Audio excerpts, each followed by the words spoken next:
गुरु की तो 5 गाथाएं इसकी मंगलाचरण की है। उसके पहले कलश है, पेज नंबर 6 पर जी। सर्वव्यापक चिद्रूपाय स्वरूपाय परमात्मने स्वरूपलब्धि प्रसिद्धाय ज्ञानानंदात्मा नमः। ये वही लगभग समय सार के जैसा ही है। नमे समय सार है बिल्कुल।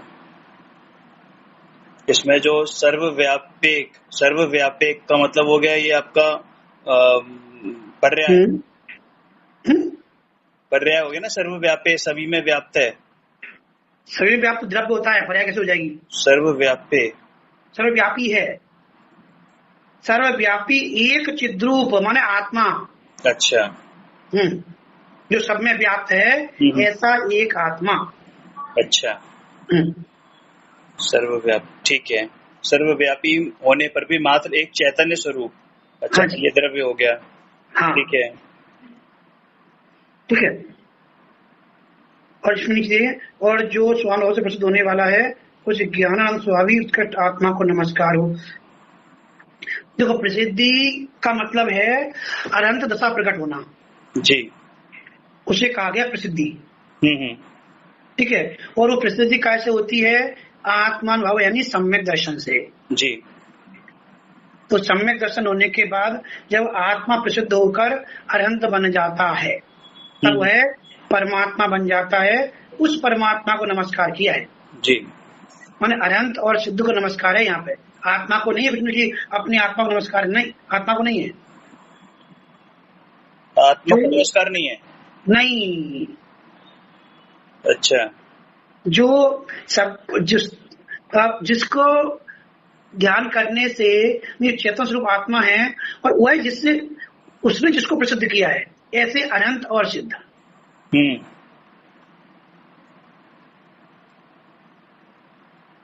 क्योंकि तो साफ लिखा है, पढ़ो ना क्या लिखा है।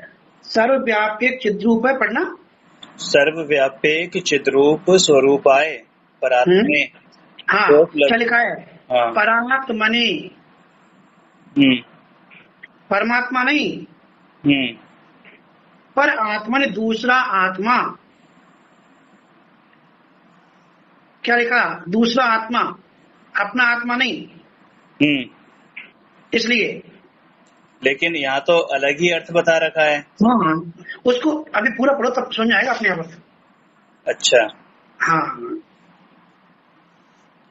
ये देखिए यहाँ पर भले ही जो आत्मा की बात है, लेकिन वो आत्मा जिसको प्रकट प्रसिद्ध करता है या फिर जहाँ जाकर आत्मा की प्रसिद्धि परिपूर्ण होती है उसकी बात है, अथवा दोनों ही बातें हैं।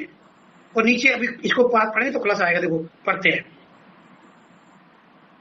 पढ़ो।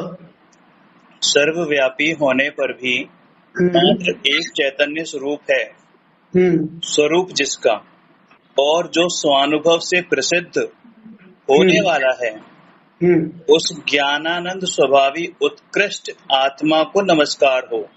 हाँ, यहाँ तो इस अपनी आत्मा को नमस्कार किया गया है यहाँ तो, क्योंकि वही बाद में स्वानुभव से प्रसिद्ध हो जाएगा। वही आत्मा, प्रसिद्ध का मतलब वही परमात्मा बन जाएगा, इसका मतलब प्रसिद्ध हो जाएगा। लेकिन यहाँ पर ये तो कहीं भी समझ में नहीं आ रहा कि वो जो है पर आत्माओं की बात हो रही है या तो कारण परमात्मा की बात है। कार्य परमात्मा की बात तो कहीं भी दिखाई नहीं दे रही। क्योंकि इसका जो अर्थ बताया है इन्होंने हिंदी में भी अर्थ किया और जो ये इसका अर्थ है वो तो कहीं भी नहीं आ रहा है ऐसा। प्रसिद्ध होने वाला है, प्रसिद्ध हो चुका नहीं। अगर प्रसिद्ध हो चुका होता तो समझ में आता कि वो अरिहंत सिद्धि की बात है। प्रसिद्ध होने वाला है तो ये हमारी बात है ना। हाँ, सही है। ज्ञानानंद वाले अपना आत्मा है, उसी की बात है। और जो ये परात्मा है, परात्मा में भी एक्चुअली क्या है कि ये परमात्मा परात्मा ये दो एक दूसरे के समानांतर ही हैं। लेकिन परात्मा और इसमें जो अलग इन्होंने किया है क्योंकि कहीं ये कंफ्यूजन ना हो कि परमात्मा को लोग कार्य परमात्मा ना समझ लें। सही बात है, कार्य परमात्मा ना समझ ले, इसलिए इसका नाम परात्मा है। ये परमात्मा नहीं है। जब मैंने पहली बार इसको पढ़ा था ना, मतलब पहली बिल्कुल फर्स्ट टाइम, तब मुझे भी ये लगा था कि ये पर आत्मा यानी कि दूसरे की आत्मा की बात हो रही है, नहीं है, लेकिन यहाँ तो सही पर है, आत्मा का मतलब ये है ही नहीं। अपनी आत्मा है। हाँ, क्योंकि यहाँ पे जो कार्य परमात्मा हो गया ना, क्योंकि कार्य अगर परमात्मा की बात होती तो फिर से तो हो चुका होता। हाँ, कुछ होता, सही बात है, बिल्कुल बिल्कुल बिल्कुल सही है, बिल्कुल बिल्कुल। आगे ये दिया भी है मंगलाचरण के उपछंद में, ज्ञान आनंद स्वभावी भगवान आत्मा को नमस्कार किया है, सही है। यहाँ जिसे नमस्कार किया जा रहा है उस आत्मा को परमात्मा न कहकर परमात्मा कहा गया है। क्यों कहा गया है, वो दिया आगे, क्योंकि परमात्मा कहने से अनंत सिद्ध पर्याय रूप से परिणमित आत्मा अर्थात कार्य परमात्मा पकड़ में आता है, इसलिए परमात्मा कहा है आत्मा को। सही है। किंतु यहाँ अनंत सिद्ध रूप कार्य परमात्मा को नमस्कार न करके पर अर्थात उत्कृष्ट, पर यानी उत्कृष्ट अर्थ है यहाँ पे प्रकार आत्मा त्रिकालिक रूप कारण परमात्मा को नमस्कार किया गया है जी। सही है, मैं भ्रमित हो गया था, सही है। जैसे वो होते हैं ना, जैसे वो होता है अपना 12वें नंबर की गाथा में है ना समयसार जी में, परम भाव और अपरम भाव। जैसे परम भाव मतलब उत्कृष्ट भाव में जो स्थित है, उत्कृष्टतम, परम मतलब उत्कृष्टतम, और अपरम मतलब जो उनसे नीचे है। उस तरीके से भी शायद, मतलब मुझे नहीं मालूम, मैंने तो अभी भी दिमाग में आया कि ऐसा भी कुछ हो सकता है। नहीं, सही है, पर यानी उत्कृष्ट ही है, परम के अर्थ में है वो, श्रेष्ठ के अर्थ में है, पर माने श्रेष्ठ जी, पर माने अन्य नहीं। अब यहाँ पर यही तो फर्क है कि मतलब अगर हम सिर्फ शब्दों का अर्थ करेंगे तो अनर्थ बन जाएगा। सही बात है। तो पहली दृष्टि से तो यही लगेगा कि ये दूसरे की आत्मा की बात हो रही है। सही बात है। जब उसका भावार्थ समझेंगे तो उसमें आएगा कि नहीं यार, ये तो हमारी बात हो रही है। बिल्कुल सही बात है, ऐसा ही है। ज्ञानानंद स्वभावी कहकर उक्त कारण परमात्मा को परिभाषित किया गया है। तात्पर्य यह है कि ज्ञान और आनंद है स्वभाव जिसका, ऐसा दृष्टि का विषयभूत त्रिकाली ध्रुव आत्मा ही कारण परमात्मा है और उसे ही यहाँ पर नमस्कार किया गया है। बिल्कुल बिल्कुल सही है। यहाँ तो एक प्रश्न संभव है कि आत्मा का स्वभाव तो ज्ञाता दृष्टा कहा जाता है, क्योंकि जीव का लक्षण उपयोग माना गया है, और उपयोग के दो भाग हो गए ना, ज्ञानोपयोग दर्शनोपयोग। तो जो उपयोग ज्ञान दर्शन रूप होता है, और यही कारण है कि ज्ञाता दृष्टा आत्म राम कहा जाता है। लेकिन यहाँ पर तो मात्र आत्मा को ज्ञानानंदात्मक, मतलब मात्र ज्ञानानंदात्मक क्यों कहा गया, ज्ञाता दृष्टा क्यों नहीं कहा गया? तो वो कह रहे हैं कि जैसे ज्ञान और दर्शन आत्मा का स्वभाव है, वैसे ही आनंद भी तो आत्मा का स्वभाव है, बिल्कुल, है ना। तो फिर यहाँ पर ये बात बता रहे हैं कि अब दार्शनिक या सैद्धांतिक चर्चा होती है तो ज्ञान दर्शन स्वभाव को मुख्य रखा जाता है। मतलब अगर हम बात करें, जब हम आगम के परिप्रेक्ष्य में बात करेंगे तो ज्ञान दर्शन को रखेंगे, लेकिन जब हम अध्यात्म के परिप्रेक्ष्य से रखते हैं बात, है ना, तो वो ज्ञान और आनंद, मतलब आनंद उसमें रहता है। ज्ञानानंद स्वभाव कहते हैं, ज्ञानानंद स्वभाव यूं, तो वो आनंद में, क्योंकि अध्यात्म में अगर हम देखें तो हमारा जो मुख्य ध्येय है वो सुखी होना है, सुखी यानी कि आनंद। सही। जब आनंद गुण की जो पर्याय पूर्ण प्रकट होती है, सुख गुण की पर्याय जब प्रकट होती है तो वो आनंद पर्याय में भी प्रकट होता है। वही हमारा ध्येय है और वही अध्यात्म का भी ध्येय है। सही है। ज्ञान दर्शन तो चैतन्य के ही रूप है, इसलिए ज्ञान कहने से दर्शन भी आ गया, और आनंद की प्राप्ति तो हमारे आध्यात्मिक जीवन का, जो बताया अभी कि आनंद की प्राप्ति तो हमारे आध्यात्मिक जीवन का एकमात्र उद्देश्य है। ये हमारा उद्देश्य है, इसलिए यहाँ ज्ञान के साथ आनंद का उल्लेख करना उचित है। सही है। और इसमें कुछ विशेष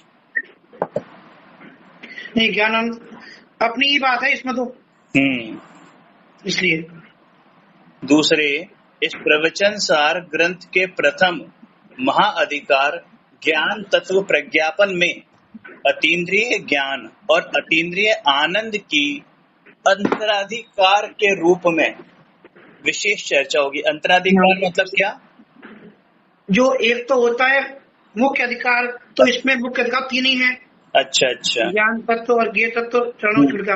और यहाँ बीच बीच में कुछ अधिकार हो रहे हैं, जैसे सुखाधिकार, सुपरिणाम अधिकार, अच्छा ज्ञान अच्छा के विभाग अधिकार, ये बीच बीच में हो रहेंगे, उन्हें कहते हैं अंतराधिकार। अच्छा अच्छा, ये मतलब उनके सब पार्ट बेसिकली है ना। हाँ, सब पार्ट बीच बीच में विशेष चर्चा होगी। उक्त चर्चा का बीज भी ज्ञानानंदात्मने के रूप में इस कलश में आ गया हाँ, है। सही है। हालांकि यह ज्ञानानंद स्वभावी भगवान आत्मा सर्व पदार्थों को जानने के स्वभाव वाला होने से सर्व पदार्थों में व्यापक है। सब पदार्थों में व्यापक है हाँ, मतलब कि चाहे निगोद हो चाहे हाँ, कोई भी हो, जितनी भी आत्माएं हैं इस पूरे विश्व में, समस्त आत्माओं में भी ज्ञानानंद स्वभावी भगवान आत्मा की बात है। क्योंकि हाँ, स्वभाव से तो हम सबको जानने की सामर्थ्य रखते हैं, बिल्कुल। चाहे निगोदिया का जीव हो चाहे सिद्ध परमेष्ठी हो, तो हम्म, वो सबको एक साथ जानने की सामर्थ्य रखता है स्वभाव से, ठीक हाँ, है ना। ऐसा कहा जाता है। तथापि फिर भी वह अपने एक ज्ञान दर्शन रूप चैतन्य स्वरूप ही रहता है। बिल्कुल। अपन क्योंकि भले से वो सामर्थ्य रखता है और सभी में व्यापक है मेरा, लेकिन फिर भी मेरा जो है मेरा मेरा तो मैं एक ज्ञान दर्शन रूप, मेरा चैतन्य मेरे में है, मेरा हाँ, ज्ञान दर्शन मेरे में है, आपका आप में है ना। बिल्कुल। निगोदिया का निगोदिया में है, तो हाँ, सबका अपना अपना है। अब कोई मुझसे ये पूछे कि मेरा लक्षण क्या है, तो मेरा लक्षण है चैतन्य, लेकिन चैतन्य तो आपका भी लक्षण है। हाँ, तो मेरा लक्षण होगा मेरा चैतन्य, हाँ, मेरा ज्ञान दर्शन, बिल्कुल। है ना। तो उस हिसाब से यहाँ पर बात जहाँ तक है कही गई है। बिल्कुल। भगवान आत्मा सर्वव्यापक है। इस बात को आचार्य भगवान कुंद कुंद आगे यथा स्थान स्वयं गाथा के द्वारा स्पष्ट करेंगे। अतः इसके संदर्भ में विशेष मंथन वही होगा। यहाँ तो मात्र इतना कहना ही पर्याप्त है कि आत्मा सर्व पदार्थों को जानने के स्वभाव वाला होने से, वही आगे बात कि हम हाँ, सब पदार्थों को जान सकते हैं कि हम सब में हैं से मतलब ये कि हमारा सामर्थ्य है कि हम सब पदार्थों को जान सकते बिल्कुल, हैं, बिल्कुल, इसलिए बिल्कुल। सर्वव्यापक कहा गया है। और चूंकि मैं अपने ज्ञान दर्शन चैतन्य स्वभाव रूप हूँ, इसलिए चित स्वरूप हूँ। अपने ज्ञान दर्शन चैतन्य स्वभाव रूप होने से चित स्वरूप है। चित स्वरूप कहो या चैतन्य स्वभाव रूप कहो या ज्ञान दर्शन स्वभाव रूप कहो, सब एक ही बात है ना। अतः यह भगवान आत्मा सर्वव्यापक होकर भी चित स्वरूप है और चित स्वरूप होकर भी सर्वव्यापक है। सही है। हमारा यह भगवान आत्मा हमें स्वानुभूति में प्राप्त होता है, इस कारण इसे स्वोपलब्धि प्रसिद्धाय कहा गया है। स्वोपलब्धि प्रसिद्धाय, है ना। अपने द्वारा ही प्रसिद्ध होने वाला। हाँ, अपने द्वारा क्या, अपने द्वारा ही प्रसिद्ध होने वाला, अपने द्वारा ही प्रसिद्ध होने वाला, माने इसे किसी अन्य की सहायता से सम्यक होता हो या अन्य से मोक्ष होता हो, ऐसा नहीं है। सब कुछ स्वानुभूति नहीं, अपने द्वारा ही होगा। बिल्कुल बिल्कुल। स्वानुभूतियां चकासते, ठीक है। बिल्कुल बिल्कुल। इस प्रकार मंगलाचरण के इस छंद का सामान्य अर्थ यही है कि अनुभूति में प्राप्त होने वाला,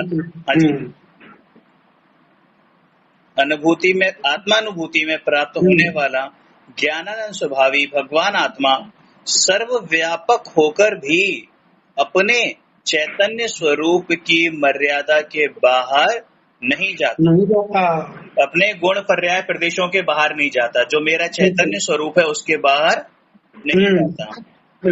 ऐसा भगवान आत्मा मैं ही हूँ, अन्य कोई नहीं, ऐसी प्रतीति पूर्वक उपयोग का अंतर्मुख होना ही भगवान आत्मा को नमस्कार सही है ना।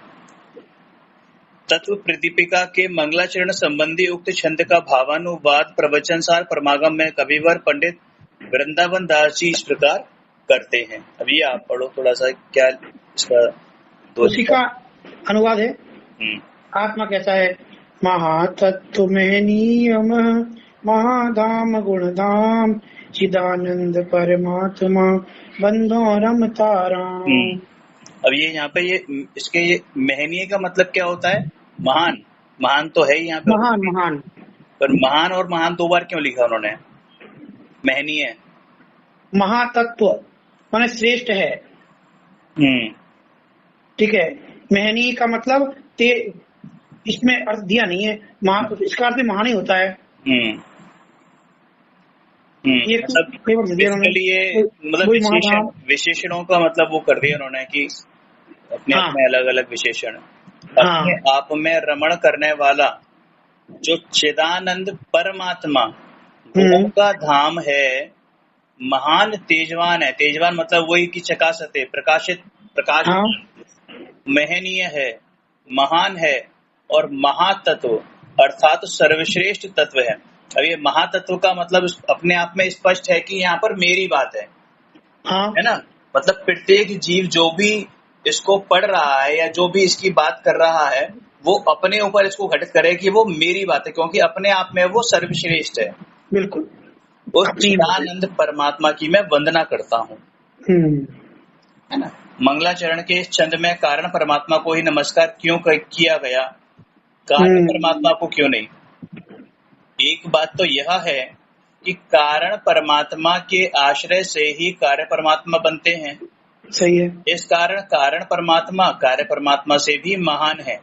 बिल्कुल। और दूसरा कि कार्य परमात्मा तो मेरे लिए पर परमात्मा के समान ही है ना, पर परमात्मा के रूप में ही है। और जब कारण परमात्मा मैं स्वयं हूँ, तो कार्य परमात्मा तो हमारे हित में उत्कृष्ट निमित्त तो हैं, लेकिन मैं तो स्वयं उपादान हूँ। मतलब कारण परमात्मा तो उपादान है, सही है। हमारे हित रूप कार्य का त्रिकालीय उपादान तो हमारा कारण परमात्मा ही, सही है।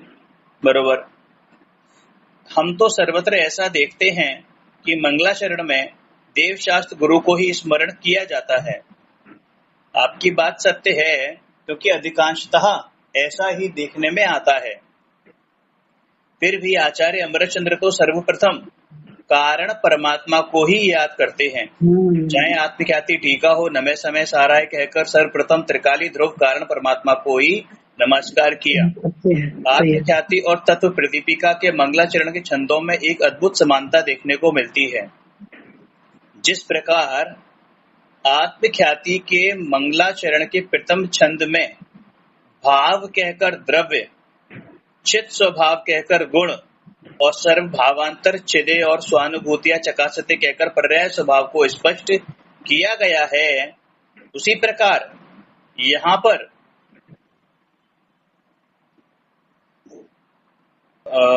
इस तत्व प्रदीपिका के मंगलाचरण के प्रथम छंद में परात्मने कहकर द्रव्य, चित स्वरूपाय और ज्ञानानंदात्मने कहकर गुण और सर्वव्यापी एवं सोपलब्धि प्रसिद्ध है कहकर पर्याय स्वभाव को स्पष्ट किया गया। तो दादा आप जो कह रहे थे कि वो द्रव्य है, पर द्रव्य तो नहीं है, वो पर्याय है। सर्वव्यापी का मतलब वो पर्याय है, परात्मने परात्मने का मतलब यहाँ पर द्रव्य कर दिया गया। सही है। चित स्वरूप है क्योंकि मेरा गुण चैतन्य गुण है, ज्ञान और आनंद मेरा गुण है। और सर्वव्यापी पर्याय हो गया और अपनी उपलब्धि से प्रसिद्ध है ना, अपनी ही उपलब्धि से होगा पर्याय जी, वो पर्याय स्पष्ट कर दिया गया है। अब यहाँ पर जो स्वप्नोपलब्धि है, यहाँ पर क्या इसका अर्थ हम ये समझें कि जब आत्मानुभूति होती है, समय दर्शन की जैसे पर्याय है वैसी अनुभूति के समय में पर्याय होती है, वो कह सकते हैं। वही स्वानुभूति वाली बात है ना। अपनी अनुभूति। तो वो उपलब्धि का मतलब यही होता है, उपलब्धि, अपनी अनुभूति, अपनी उपलब्धि। अच्छा, अपनी अनुभूति खाओ, अपनी उपलब्धि खाओ, एक ही बात है। ठीक है। इसी बात को और भी स्पष्ट करें तो कह सकते हैं कि आत्मख्याति में स्वानुभूतियां कहकर स्वानुभूति चकासते और यहाँ पर सोपलब्धि प्रसिद्ध है कहकर एक बात कही गई है। ज्ञानानंद स्वभावी समय सारूप भगवान आत्मा स्वानुभूति में ही प्राप्त होने वाला तत्व है। ठीक है। फिर उन्होंने अपना बताया कि ज्ञानानंद स्वभावी हूँ गीत में आत्मानुभूति से प्राप्त तत्व में ज्ञानानंद स्वभावी हूँ लिखा है। इसी प्रकार आत्मख्याति में सर्व भावांतर छिदे कहकर और यहाँ सर्वव्यापी कहकर, जैसे वहां थी ना सर्व भावांतरे छिदे, सर्व भावों की मतलब वही पर्याय में है ना, है सर्वव्यापी कहकर भगवान आत्मा को सर्व पदार्थों को जानने के स्वभाव वाला अर्थात सर्वज्ञ स्वभावी कहा है। सर्वज्ञ स्वभावी मतलब यही कि क्योंकि मेरे में सर्वज्ञत्व शक्ति है तो सर्वज्ञत्व शक्ति का मतलब क्या है कि स्वभाव में सर्व पदार्थों को युगपत जानने की शक्ति है, सामर्थ्य है। अब वो पर्याय में प्रकट है अभी नहीं है वो अलग बात है ना। उसी प्रकार आत्मख्याति में चित स्वभावाय और यहाँ चित स्वरूपाय कहकर एक ही बात कही गई है। एक ही बात स्वभाव कह लो स्वरूप कह लो। वहां समयसार और यहाँ परात्मा पद से दृष्टि के विषय भूत त्रिकालीय ध्रुव भगवान आत्मा को ही इंगित किया गया है। सही है, बरोबर। मंगलाचरण के इस प्रथम छंद में अनेक उल्लेखनीय बातें हैं जिनकी चर्चा समयसार अनुशीलन में मंगलाचरण के प्रथम छंद के अनुशीलन में विस्तार से की गई है। तो यहाँ लिखकर dash dash dash dash dash हो गया। इस प्रकार हम देखते हैं कि समयसार की आत्मख्याति टीका के मंगलाचरण के प्रथम छंद और प्रवचन सार जी की तत्व प्रतिपिका टीका के मंगलाचरण के प्रथम छंद में एक अद्भुत समानता है। दोनों में एक ही आत्मा को लगभग एक से ही विशेषणों से याद किया गया है और चारों चीजें आ गई, द्रव्य गुण पर्याय तीनों चीजें। यह अद्भुत समानता मंगलाचरण के प्रथम छंद तक सीमित नहीं है, शेष दो छंदों में भी वही समानता दृष्टिगोचर होती है। दोनों के ही दूसरे छंदों में अनेकांत और तीसरे में टीका करने की प्रतिज्ञा की गई है। तीसरे छंद में बस इतना अवश्य अंतर है कि आत्मख्याति स्वयं की परम विशुद्धि के लिए लिखी गई थी और तत्व प्रदीपिका परमानंद के पिपासु भव्य जनों के लिए लिखा गया, हमारे निमित्त से लिखी गई है। अनेकांत का स्मरण करने वाला मंगलाचरण का दूसरा छंद इस प्रकार है। केलो लुप्त महामोह तमस्तोमं जयत्यदा प्रकाश्य जगत तत्व मनेकांतमयं महा। केलो लुप्त महामोह तमस्तोमं जयत्यदा प्रकाशय तत्वम् अनेकांतमयम् महामोहतम को करे सब जग आलोकित करे अनेकांतमय तेज। जो महामोह रूपी अंधकार समूह को लीला मात्र में नष्ट करता है और जगत के स्वरूप को प्रकाशित करता है, वह अनेकांतमय तेज सदा जयवंत वर्ता है। बस वही आगे ना, अनेकांतमय मूर्ति नित्य प्रकाशित होती रहे। बिल्कुल। तो ऐसे ही कि अनेकांत में तेज सदा जयवंत वर्तता है। जगत की प्रत्येक वस्तु अनंत धर्मात्मक होने से अनेकांत स्वरूप है। वस्तु के अनेकांत स्वरूप को प्रकाशित करने वाले ज्ञान और वाणी भी अनेकांत स्वरूप ही होते हैं। इस प्रकार अनेकांतात्मक वस्तु स्वरूप को जानने वाला प्रमाण नयात्मक सम्यक ज्ञान रूप प्रकाश महामोह अंधकार का नाश करने वाला है तथा एकांत पक्ष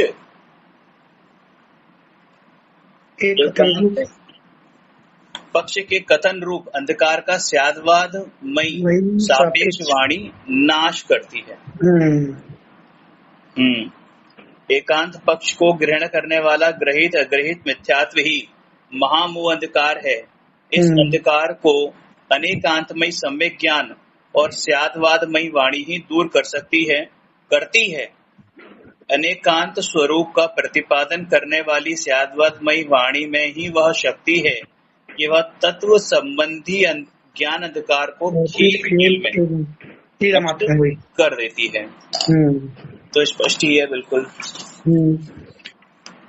यह जिनवाणी सदा जयवंत वर्तती है। अब जयवंत वर्तती है क्या मतलब ये कि जैसे विदेश क्षेत्र में तीर्थंकर विद्यमान हैं और बाकी जो परपर गुरुओं के द्वारा जो अभी तक हमें उपदेश प्राप्त हो रहे हैं, है ना, जिनवाणी के लिखित रूप में, द्रव्य श्रुत के रूप में हो चाहे ना, या उपदेश के रूप में हो, तो वो सब हमें मिल ही रहे हैं। तो ऐसे जिनवाणी का लोप कभी भी होता नहीं है, होता है। इसलिए अनेकांत और स्यादवाद का स्वरूप मैंने परम भाव, ये तो हो गया। उक्त छंद के भावानुवाद में कविवर पंडित वृंदावन दास जी अनेकांतात्मक वस्तु स्वरूप को प्रतिपादन करने वाली स्यादवादमयी जिनवाणी को याद करते हैं, जो इस प्रकार है। कोनय दमनी सुवचन अवनी रमन स्यादपत शुद्ध, जिनवाणी मानी मुनिप घट में करो सुबुद्ध। जिस जिनवाणी को श्रेष्ठ मुनिराजों ने इस पृथ्वी में सुवचन रूप सम्यक नयों से कुनयों का दमन करने वाली, अर्थात स्याद पद में रमन करने वाली शुद्धि प्रदाता मानी है,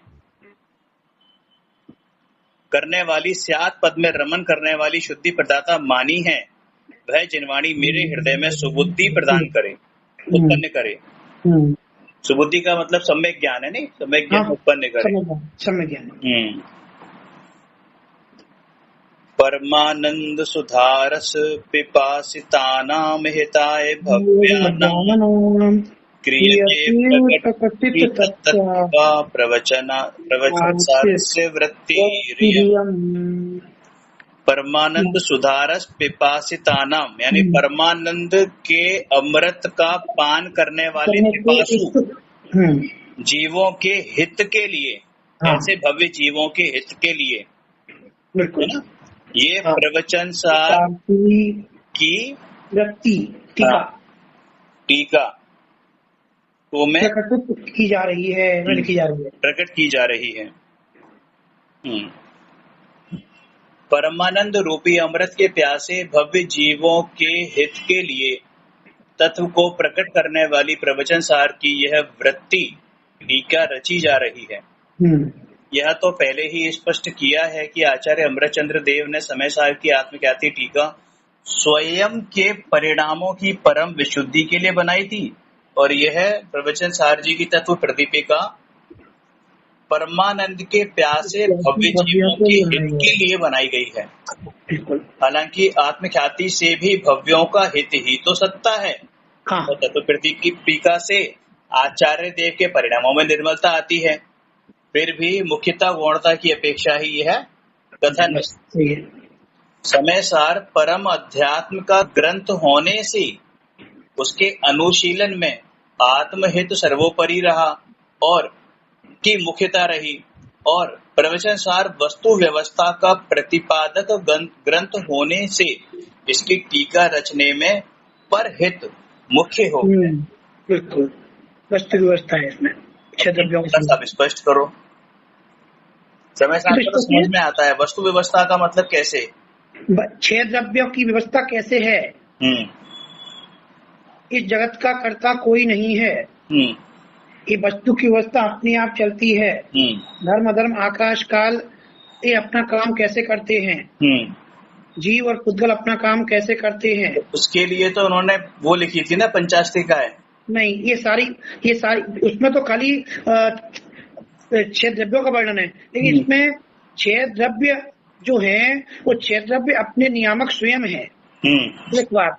दूसरी बात, जगत का कर्ता भगवान नहीं है, ये बताना इसका उद्देश्य है मुख्य जी।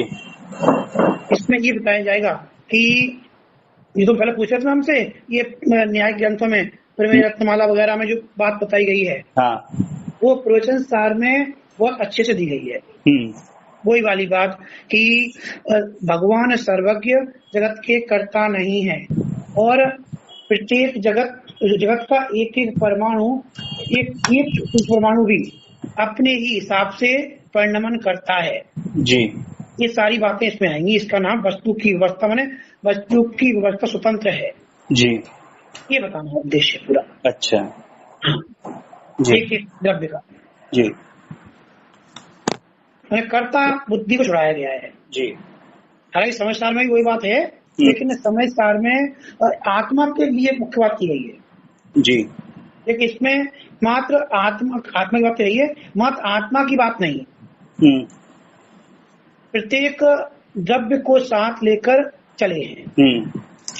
मतलब तो पंचायत प्रकार में चलेंगे। अगर हम ये बात कहें तो जैसे कि समय सार में आत्म तत्व की बात की गई है और यहाँ आत्म द्रव्य की बात की, जीव द्रव्य की बात की गई है, ये कह सकते हैं, लेकिन इतनी सी बात नहीं है। या तो भाई वस्तु की व्यवस्था का मतलब 6 द्रव्यों की व्यवस्था कैसे बने जी, इसी का आगे लक्ष्य लेंगे जी धीरे धीरे।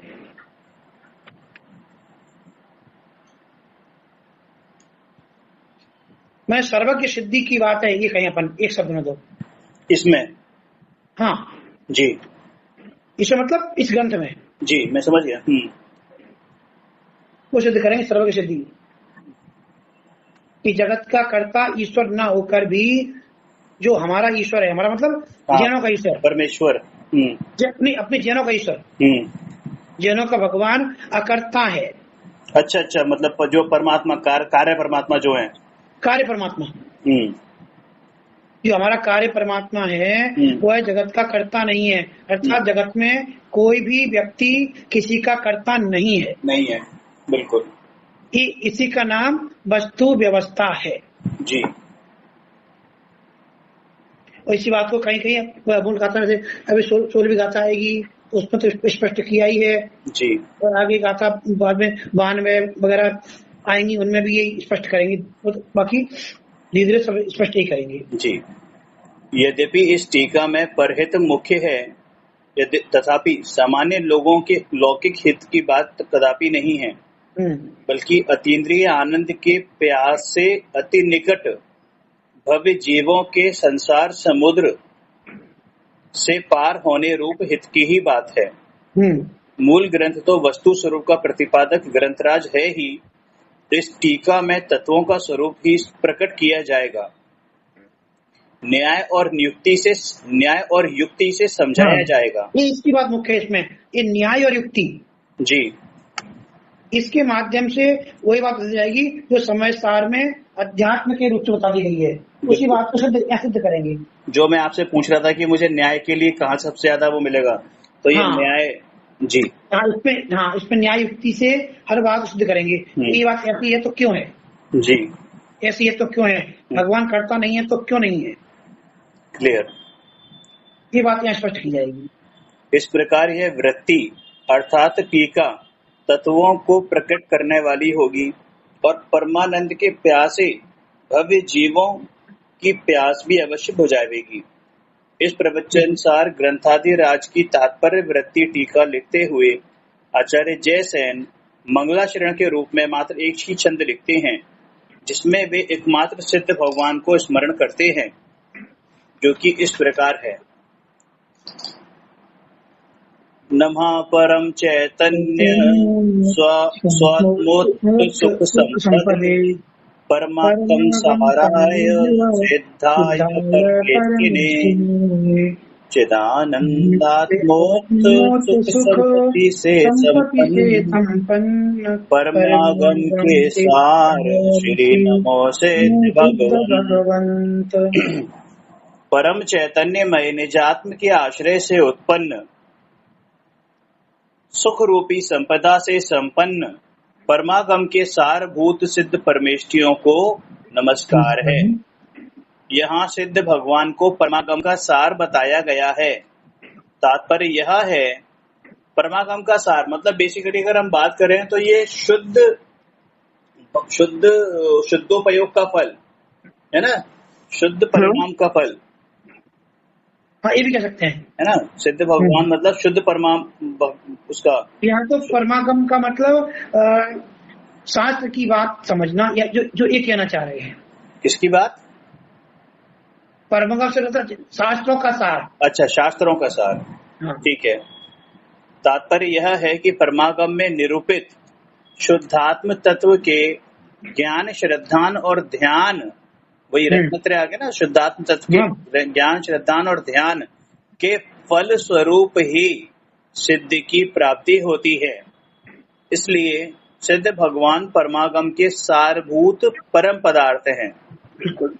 दूसरी बात यह बताई कि सिद्ध भगवान अपने आत्मा के आश्रय से उत्पन्न होने वाले अतीन्द्रिय अव्याभाद अनंत आनंद से संपन्न हैं।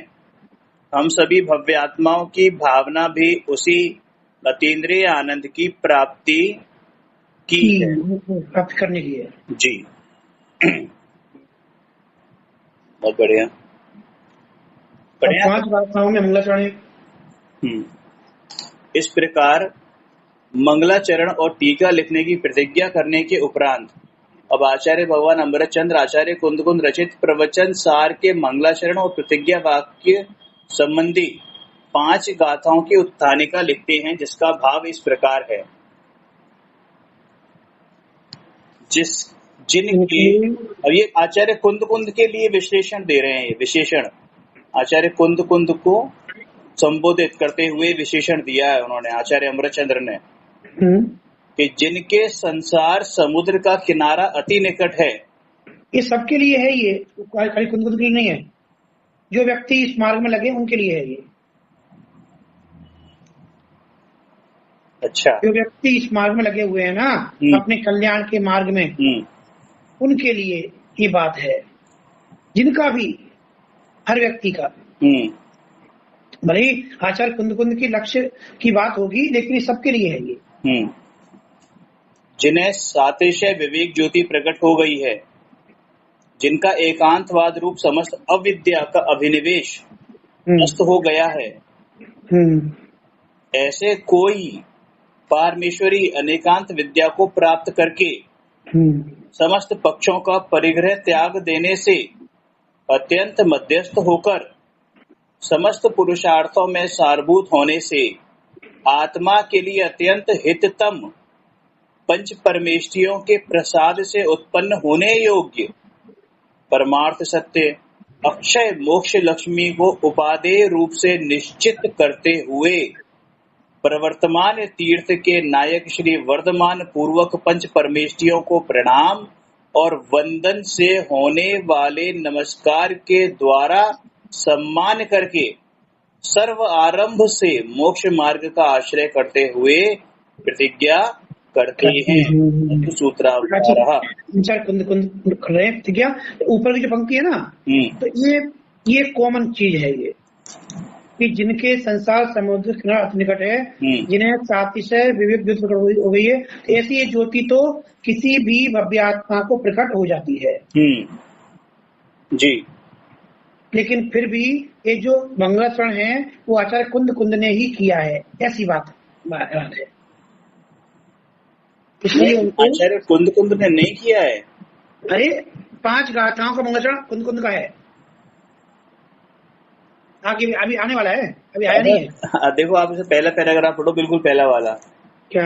इस प्रकार मंगलाचरण और टीका लिखने की प्रतिज्ञा करने के उपरांत अब आचार्य अमृतचंद्र आचार्य कुंद रचित प्रवचन सार के मंगलाचरण और प्रतिज्ञा वाक्य संबंधी 5 गाथाओं की उत्थानिका लिखते हैं। ये उत्थानिका है, उत्थानिका का भाव है जो आचार्य अमरचंद्र ने लिखा है।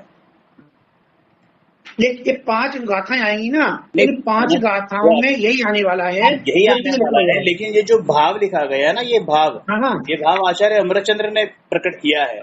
उनकी टीका का है। हाँ। अब गाथा सूत्रों का अवतरण होता है।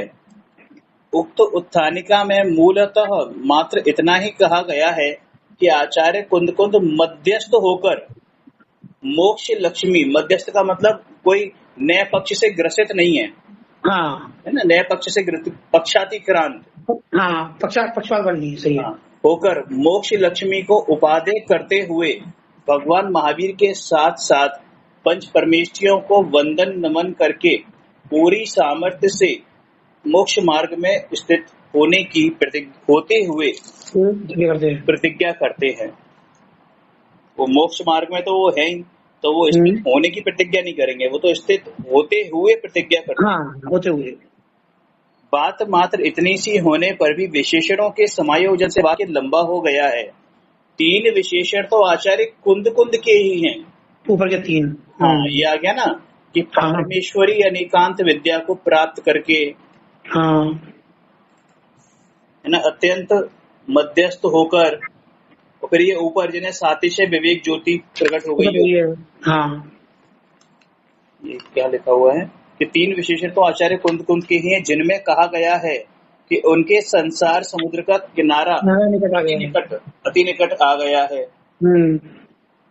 अर्थात वे आसन्न भव हैं। आचार्य कुंद कुंद, हाँ वे आसन्न भव हैं,